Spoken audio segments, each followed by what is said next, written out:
Carlos Barragán, una tragedia luego de 10 años. Más de 30 niños fallecieron en este suceso y por eso hoy está usted aquí acompañándonos en Noticia Caracol en Y Vivo. precisamente, Luisa, porque después de esos 10 años hay un fallo del Consejo de Estado que condena a la Iglesia Pentecostal Unida de Colombia, pero también a la Secretaría de Movilidad y al municipio de Fundación por lo que sucedió allí en ese lugar hace 10 años. Y por eso estamos en comunicación con el doctor Wilmer Saavedra. Él es el abogado justamente de la Iglesia y queremos invitarlo para conocer cuál es la opinión que tiene la Iglesia justamente a propósito de este fallo de segunda instancia del Consejo de Estado. Carlos, buenas tardes, buenos días todavía, y a Rosa Fernanda, buenos días, y a todos los televidentes. Bueno, la postura de la Iglesia frente al fallo del Consejo de Estado nos sorprende desde el contexto jurídico, porque un fallo de esta naturaleza, en donde hay una falla en el servicio y en la administración del municipio de Fundación, en el instituto, la Secretaría de Tránsito de Fundación, y son ellos quienes tienen que ser los garantes de que se cumplan las normas de tránsito, y faltaron a ese deber jurídico, pero lamentablemente consideramos nosotros que por una interpretación indebida en la representación del hermano Manuel Ibarra, quien fue el feligrés que llevaba a cargo a estos niños en el bus, considera el Honorable Consejo de Estado que es la Iglesia responsable.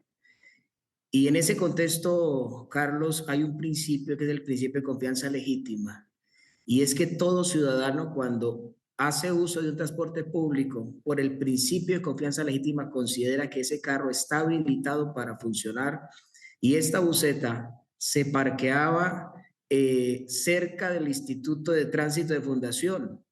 Y si se parqueaba ofertando su servicio, cualquier ciudadano de cualquier credo en Fundación, fuese de la Iglesia Pentecostal Unida de Colombia o de otra denominación en este país, y hubiese contratado, entonces corría con la misma suerte, y por ello la Iglesia a la que esa persona profesa su fe tiene responsabilidad patrimonial. Esa es la pregunta que nosotros nos hemos venido haciendo, y en el fallo se decanta es que el feligrés era el quien representaba a la Iglesia ahí, y por ello se traslada la responsabilidad a la Iglesia. La Iglesia tomó la decisión ya de pagar, es decir, acatar la decisión del Consejo. Sí, Carlos, yo quiero decirle algo, no existe en este país una organización más transparente que la Iglesia Pentecostal Unida de Colombia. Esto es lo más transparente que tiene este país. Y en ese orden de ideas nosotros respetamos las decisiones de los magistrados, las acatamos. Tendremos todos estos espacios para opinar y dar a entender desde el contexto jurídico que no consideramos ser responsables. No, antes todo lo contrario. Nosotros somos víctimas en este escenario. La Iglesia nos consideramos como una víctima en este accidente, en esta tragedia, porque primero fuimos el epicentro de toda esta situación, y en segundo lugar porque la falla del sistema de transporte, del sistema de seguridad, de prevención de riesgo en el municipio, hoy convocó a Colombia y convocó en esta tragedia en donde la Iglesia es la que aparece como responsable. Pero sintetizando su pregunta, por supuesto que la Iglesia acata los fallos de las autoridades judiciales de este país. Hay una preocupación, doctor Saavedra, en el sentido en que ustedes dicen, estos fallos, Luisa, se crea jurisprudencia. Sí, Es decir, nos van a servir de espejo hacia el futuro. claro. Yo voy a poner un caso hipotético. La diócesis de Facatativá organiza un viaje de peregrinación a Chiquinquirá. Contrata los servicios de una buseta, la buseta tiene un accidente, Dios no lo quiera. Dios no lo quiera, y se mueren 25 personas que van a bordo. ¿Este fallo obligaría a la Iglesia Católica a indemnizar a esas personas que lamentablemente pierden la vida en un accidente como este? Pues Carlos, este fallo sienta una jurisprudencia, es un fallo, no voy a decir que tiene el alcance de una sentencia hito, sin embargo, es un fallo, como ustedes lo han titulado, histórico, en el que responsabilizan a una iglesia por el actuar de un feligrés, pero un actuar de manera particular, no a nombre de la iglesia. En el ejemplo que usted coloca, entonces, y que reitero, pues Dios no lo permita que sea así, pero entonces los jueces tendrían que examinar esta sentencia para determinar el grado de representación que tienen esos feligreses de esa denominación que usted ha mencionado, y con ello entonces responsabilizarlos también patrimonialmente a la diócesis que usted ha mencionado, por cuanto ellos iban a un evento religioso de la diócesis que usted ha mencionado. Queriendo entonces con esto decirle a usted que sí puede existir una responsabilidad. Esto, discúlpeme la expresión, pero esto es ilógico. Sin embargo, reitero, nosotros acatamos estos fallos. Pero abogado, entiendo muy bien que usted como abogado de la Iglesia quiere hacer revisión jurídica del proceso. Sin embargo, fueron 33 niños que estaban a cargo en ese momento de un evento de la Iglesia. La Iglesia, aunque no haya existido el fallo, ¿se iba a hacer cargo del dolor que causó la muerte de estos 33 niños? Bueno, Luisa Fernanda, vamos a empezar primero por su pregunta. Usted plantea y dice que los niños estaban a cargo de la iglesia. Eso no es verdad. Esa es una información que aparentemente pudiera ser verdad como usted la está planteando, pero en el estricto sentido no es verdad. Los niños no estaban a cargo de la iglesia. Yo quiero decirle algo, mire, si la iglesia está a cargo de los niños de cualquier familia y Dios nos guarde, se llega a presentar una tragedia, no entramos en escenarios de desgaste jurídicos porque la iglesia asume su responsabilidad. Pero yo quiero dejarle claro que la iglesia no estaba a cargo de los niños. Frente a la segunda parte de su pregunta, si la iglesia se haría cargo o no del dolor por el fallo, antes de que se presentaran esas acciones esta acción de grupo y se iniciaran acciones en contra de la iglesia y en contra del instituto y del municipio y demás, no sé, desconozco, pero le voy a decir lo siguiente, no sé si Fundación, si la Alcaldía, si el ICBF, otras instituciones del Estado habrán hecho presencia y han hecho inversiones a estas familias con ocasión de esta situación, pero sí quiero decirle que si usted hace una indagación, encontrará que la Iglesia, antes de cualquier requerimiento jurídico, hizo presencia con psicólogos, hizo presencia con inversiones, no porque nos sintiéramos responsables, sino por una solidaridad que nos une con personas que no eran muchos de ellos no eran de nuestra iglesia, pero que nos unió un dolor y la solidaridad de llevar una ayuda, de prestar una asistencia psicológica y económica, se hizo presente por parte de la iglesia pentecostal mucho antes de que se iniciaran las acciones legales. Doctor Saavedra, pero déjeme hacer el papel de otro abogado. ¿Acaso esa escuela dominical no forma parte de una actividad de la iglesia y el feligrés que va y recoge a los niños y los lleva a esa actividad no es una actividad propia de la iglesia? La escuela dominical sí es una actividad propia de la iglesia. Y la escuela dominical es un culto de niños que se celebra en un salón, ya sea en aula específica para explicarle a los niños los principios bíblicos, pero eso se hace dentro de un salón. Pero el traslado de los niños no era responsabilidad de la iglesia, ni fue nunca autorizado, ni se asumió la responsabilidad de la iglesia. Fue un feligrés, y discúlpeme hacerle el siguiente ejemplo. Vamos a suponer que en cualquier denominación hacen los mismos eventos y se reúnen los niños. Entonces un feligrés de esa iglesia coge un bus porque tienen alguna invitación o algún evento religioso en alguno de estos escenarios de este país. Y con ocasión a que van a ir a ese evento o vienen de regreso de ese evento, sucede una tragedia, ¿eso es nexo causal para que responsabilicen a esa denominación? Pues de ninguna manera, porque en primer lugar el nexo causal que la iglesia tiene con el accidente realmente viene siendo el hermano Manuel Ibarra solo por ser el feligrés de la iglesia.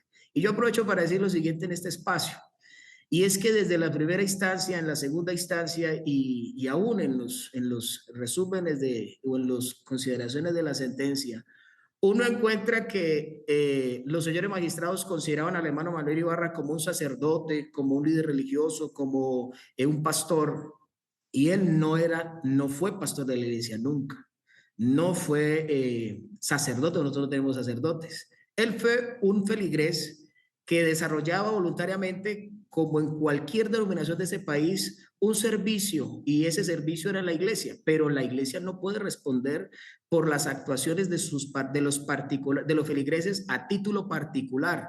Y aquí es lo que se quiere vincular es a la iglesia, como si la iglesia le hubiese dicho al hermano Manuel Ibarra, traiga a los niños, esta es la plata para que contrate el bus, y se presentó la tragedia. Y no fue así, así no fueron los hechos. La verdad fáctica de lo que sucedió no es esa. Pero ¿a quién corresponde entonces, abogado?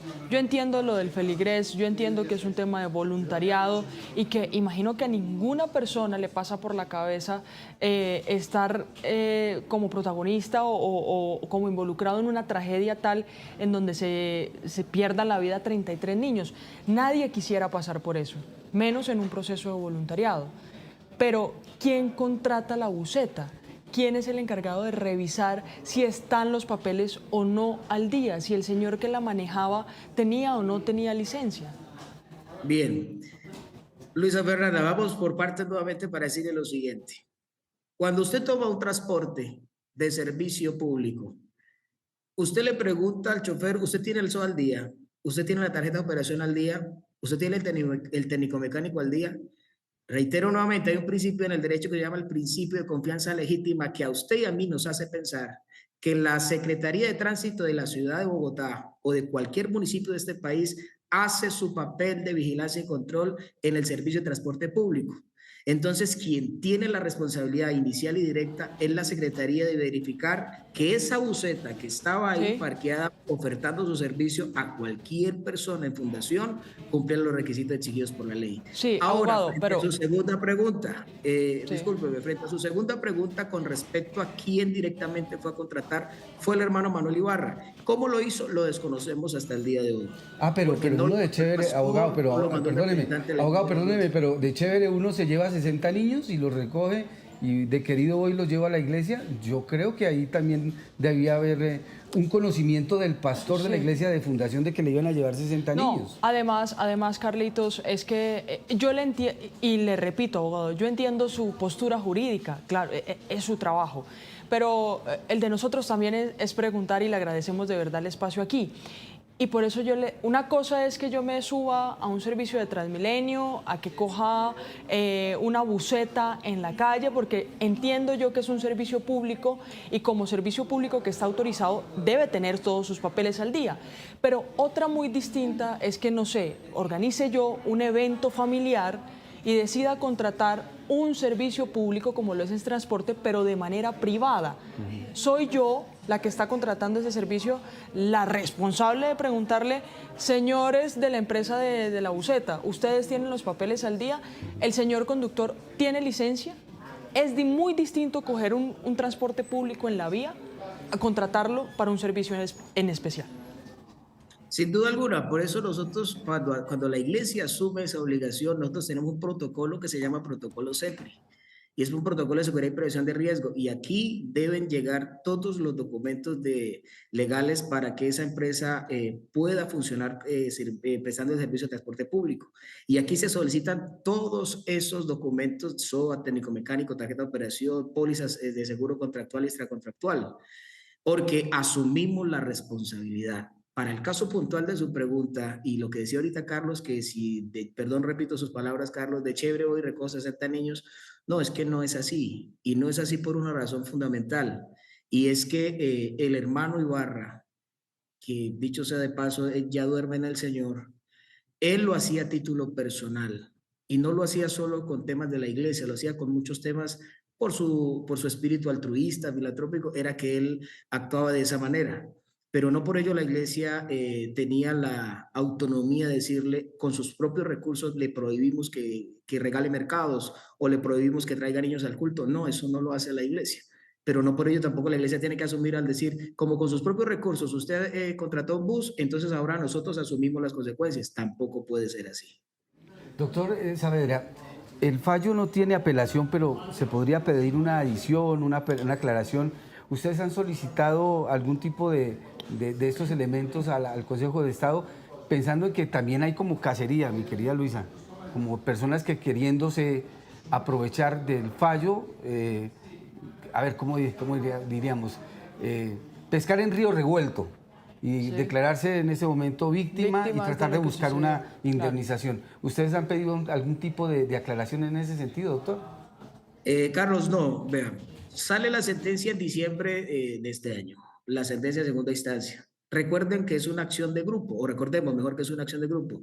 Entonces, el Consejo de Estado emite su sentencia en segunda instancia y ella no es susceptible de recursos. Sin embargo, haciendo una apreciación a lo que dice Carlos, es que hay otro tipo de acciones en otros escenarios jurídicos y los abogados titulares de esas acciones solicitaron modificación y aclaración al Consejo de Estado a través de un memorial frente a este fallo.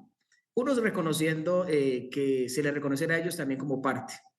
Pero si miramos nosotros el extracto de la sentencia, voy a tratar de parafrasearlo, lo que da a entender la sentencia es que hay un espacio que determinó la sala del Consejo de Estado que falló este proceso, diciendo que quien no alcanzó o no entró a controvertir su derecho como víctima en esta acción, hay un porcentaje en el cual él tiene derecho a reclamar y los dineros que la iglesia y que el municipio de fundación y el Instituto de Tránsito de Fundación consignen al fondo de la Defensoría del Pueblo, Fondo de Reparación para las Víctimas de la Defensoría del Pueblo, si esas personas acreditan ser víctimas de este accidente, tienen derecho a una indemnización.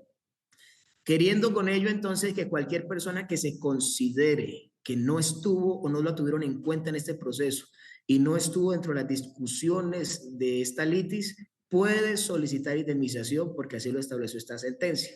Esas notas aclaratorias las presentaron los abogados de otras acciones y en otro sentido también la parte que actora de esta acción directa solicitó unas aclaraciones al Consejo de Estado. Lo que hizo la Iglesia fue presentar a través del doctor Alden García, presentar un escrito de oposición a las pretensiones.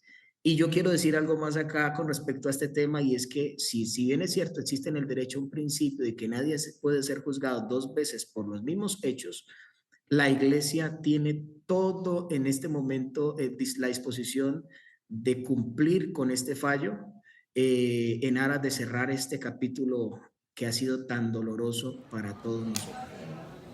Pues Barry, muchas gracias Carlitos por esto, muchas gracias abogado. Entiendo que algunas preguntas fueron incómodas, pero entenderá también que nos queríamos abarcar todo el tema del fallo y de lo sucedido hace 10 años. Gracias por su espacio. Pero rescato también, Luisa y doctor Saavedra, con el agradecimiento, es que la Iglesia Pentecostal ha puesto la cara. Sí. Ha dicho, vamos a pagar, claro, vamos a indemnizar a las víctimas, porque es un proceso que también le duele a la Iglesia como tal. Y en eso sí uno tiene que ser claro. Contrariamente a otras personas vinculadas a este mismo fallo, que las fuimos a buscar allá en Fundación, que golpeamos la puerta, que tenemos un periodista y que no han sido capaces de dar la cara. Así que gracias a la Iglesia por responder, gracias a la Iglesia por dar la cara y gracias a la Iglesia por estas claridades y a usted, abogado, que la está representando hoy. Gracias. A ustedes muchas gracias, Luisa Fernanda y Carlos, y ustedes tienen ese derecho y ese deber de preguntar, y nosotros respondiendo construimos tejido social. Y gracias por darle ese espacio a la Iglesia. Un abrazo, Carlos, muchas gracias a ustedes. Gracias. Así es, abogado, muchas gracias, Carlitos, muchas gracias a usted por este tema tan complejo también para la historia de Colombia. Vamos a una pausa.